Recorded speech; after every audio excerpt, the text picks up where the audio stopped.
but I can promise that I will give my best, give everything, every day, every minute, every second. So yeah, that's the only thing what I can say now. Amrabat and his first signing.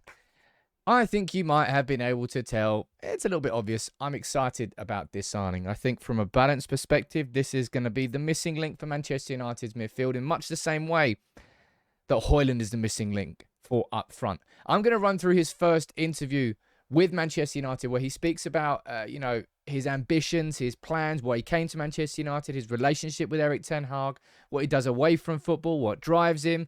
And we get to learn a little bit more about the signing that we've just made. So make sure you drop a like on this video because this is going to be a good one, a positive one. And hey, we need positive news right now when it comes to being Manchester United fans. Tell you that. Covering that comment there to start with, that look, Amrabat got his dream move, man.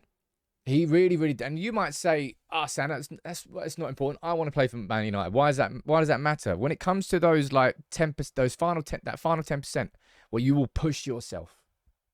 And United have always come unstuck in these occasions so often in so many games. Amrabat will put himself on the line, will put his body on the line because he genuinely wants to be here. He genuinely wants to play for the club. And that could make a difference. And we know the fine margins of football, and United have come out on the wrong side of it far, far too often.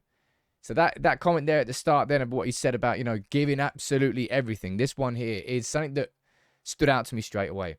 Because, you can have all... Jesus. When you don't have the basics in football, it's you crave them as a fan. Hard work, graft, putting a shift in for 90 minutes. It's the sort of things you talk about in Sunday League. But if you don't have it at the highest level, it's abundantly obvious. City may have spent an absolute ton of money, but they also work, graft, and they graft hard on the pitch. And the same goes for Liverpool. The same goes for Arsenal. It's part and parcel of a very, very physical and almost like elite athletes in the Premier League these days. We've missed that in the middle of the park. We've missed that sort of energy. Constantly, you look at the Wolves game, just overran. Forest game, overran, even with 10 men. Overran. We had a load of control, but we should have had far. Anyway. Let's not speak about that game. Spurs, second half. Not speak about that. Arsenal, we had a control, but did we have the tempo that we wanted? No, it's a little bit of both. Ten Hag has got that man in Amrabat. He's going to be that deeper playmaker.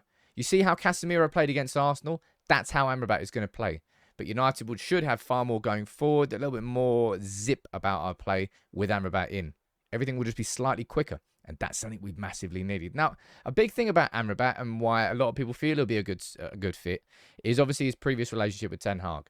Now, I don't want this to be continuing through every single transfer window, but United in these first two windows, summer windows, really have kind of defaulted to Ten Hag. I think that's more the fact that we're not doing we don't have the people in place behind him. But this is what Amrabat said about his relationship with Ten Hag. He said, look, I think Ten Hag is a coach who will always push you to that limit. He's hungry, he wants to win. He's a winner. And I like that. I think I'm also similar. I'm also a winner. I want to win every day, so it's a good match. And going further into detail on that, it was very important. He was talking about his previous time, of course, at Utrecht. Because Erik Ten Hag was the coach of Utrecht when Amrabat came through. And he spoke about that relationship there, and he said this. It was very important because I was very young. We had a fantastic time, a good season, and I learned a lot from him. So maybe he's one of the most important people for me in my career for now. And that's definitely going to make a difference in terms of how quickly Amrabat understands Ten Hag's game. It's going to be subconscious with him. He learnt that as a kid. Kind of the player that he is now, a lot of those characteristics, he learned from Erik Ten Hag himself. And this quote in particular here, I thought, it just screamed right. You know how Erik Ten Hag said that kind of Bruno Fernandes was like a reflection of his personality on the pitch? Yeah, I think Amrabat's definitely going to compete for that as well. We're speaking about, look, life away from football, and he goes, well, not really. Football's a way of life. That's the truth. There's so many games, but you're always busy because you have to recover, you have to eat. Well, honestly, it's like Erik Ten Hag has gone, right, this is what you got to say, Sofyan. Right, recover, yeah, eat well, yeah, okay, that too. Here you go, mate, enjoy your interview. That's kind of what it sounds like. I don't mean that in a negative way. It just, he speaks how you would expect an Erik Ten Hag player to speak. And I think he will play, I know he will play exactly how you expect an Erik Ten Hag player to play. He fits like a glove. And that's something that I've said this time. Look, this transfer should have been done 6 weeks ago. We should have had him for the first game of the season. And trust me, the first few games of the season would have been different. But he's here now. and we can kick on with Amrabat in the team, and it's going to make a big difference. Now, of course, one famous thing about Amrabat is... Actually, no, I'm going to speak about that next. I forgot about it. I'll speak about the World Cup next. He was here talking about all the former legends at United that he's sort of speaking about and looking at, and Paul Scholes and Roy Keane and who else he named there? David Beckham, Rio, Gary Neville, Louis Saha, Rooney, Ronaldo. Yeah, he's got a who's who of it. I'll tell you who I want Amrabat to be for us in this team. I want Amrabat to be this team's Michael Carrick. Now, you could... there's going to be people that are speaking about Paul Scholes, right? I don't think we need Amrabat to be as incredible... I want Amrabat to be progressive, but it doesn't necessarily need to be in the Paul Scholes sense. Those wicked long diagonals, which he is very good at, by the way. Michael Carrick was the metronome. Michael Carrick was the man in the middle that just tick-tock, kept the game moving, kept the ball moving, kept possession moving, and kept United moving. And that's what we've really lacked. That's where that balance just hasn't existed. I want him, that you could speak about all those names that he's mentioned there. Roy Keane. That would be great if he's like Roy Keane, but he won't be like Roy Keane. That's more like Casemiro.